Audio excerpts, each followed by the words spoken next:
आज 2 जनवरी 2026 को वर्ष 2025 में पुलिस की जो सफलताएं रही और जो भी उनके एनालिसिस रहे उसके संबंध में आज प्रेस ब्रीफ रखा गया था, जिसमें 2025 में जो भी अपराध कायम हुए, जिन घटनाओं पे वृद्धि थी, जिन हेड्स पे और जिनमें कमी थी, उसके संबंध में बताया गया।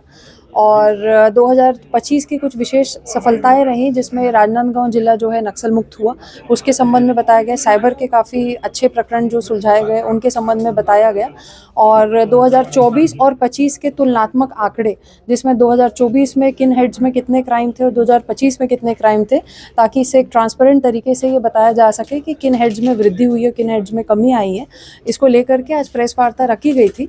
और 2026 में राजनांदगांव पुलिस अपने लिए एक्सीडेंट्स में कमी लाने का एक लक्ष्य निर्धारित करती है।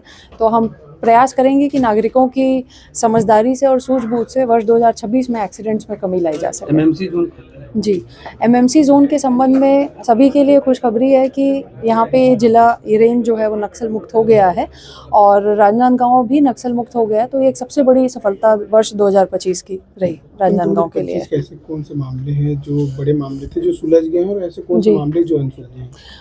मोहड़ और किराड़ी वाले दोनों कांड में एक एक व्यक्ति जो फरार है उनको लेकर के ये एक दो चीज़ें अनसुलझी रहीं बड़ी में, और यही प्रकरण थे जिन्हें अभी भी सुलझाने का प्रयास किया जाएगा। और मोहड़ वाले कांड में जिसमें चालान ऑलरेडी पेश हो चुका है, तो अब हम उसमें न्यायालय में ट्रायल इन एब्सेंशिया की प्रक्रिया स्टार्ट करके आरोपी के फरार होने के बावजूद न्यायालय में जुडिशियल प्रक्रिया जो है उसको स्टार्ट कर लेंगे। मैडम, सिंघोला संबलपुर में जो किसान ने सुसाइड किया था उस मामले में आरोपियों की गिरफ्तारी हो गई।